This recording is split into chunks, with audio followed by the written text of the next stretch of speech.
ಪಾಪಿ ಹೇಗೆ ತಿನ್ನುವ ಹಂದಿಗೇನು ಗೊತ್ತು ಮೃಷ್ಟಾನ್ನದ ಬೆಲೆ.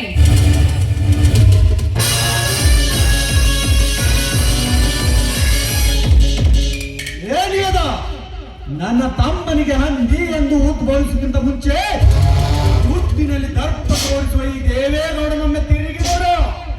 ಓಹೋ, ನೀವು ಇಲ್ಲೇ ಇದ್ದೀರಾ?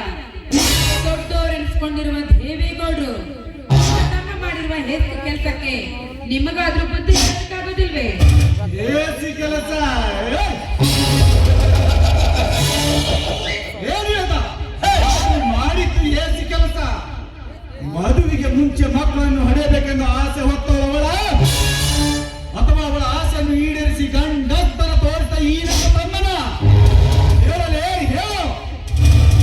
ಏನು ಅರಿಯದ ಒಂದು ಹೆಣ್ಣನ್ನು ಮೋಸಗೊಳಿಸಿ ಅವರ ಜೀವನದ ಕೋಡಿತನವನ್ನು ಹಾಳು ಮಾಡಿದಲ್ಲ ಈ ನಿನ್ನ ತಮ್ಮ.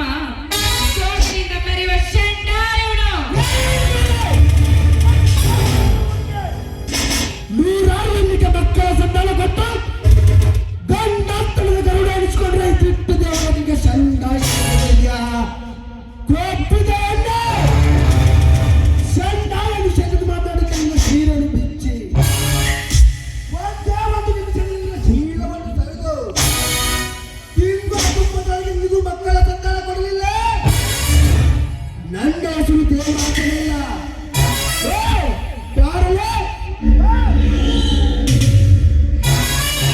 ದೂರ ತೆರೆದು ನಿಂತು ಮಾತನಾಡೋ ಕೋಪ ಪಿತಾಚಿ.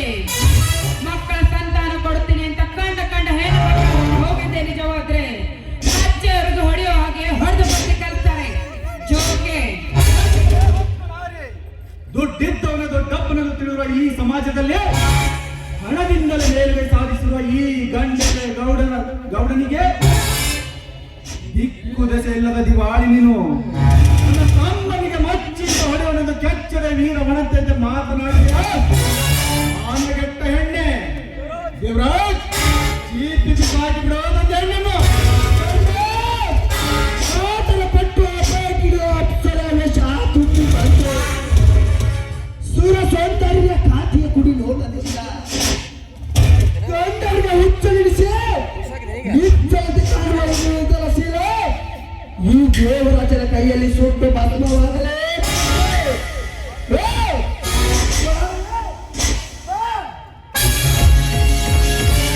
ನನ್ನನ್ನೇನ್ ಮಾಡ್ಬೇಡಿ,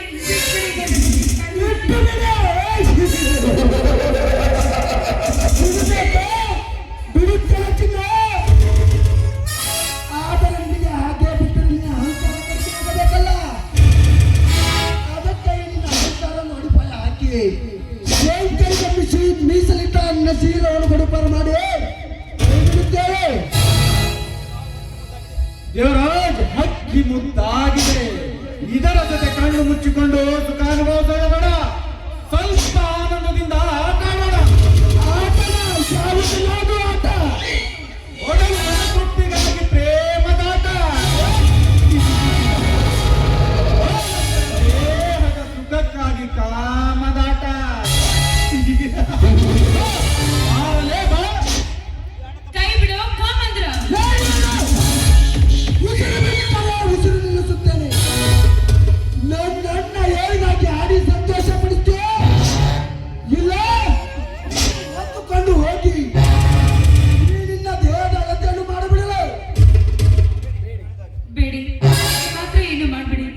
ಹೇಳ್ದಾಗ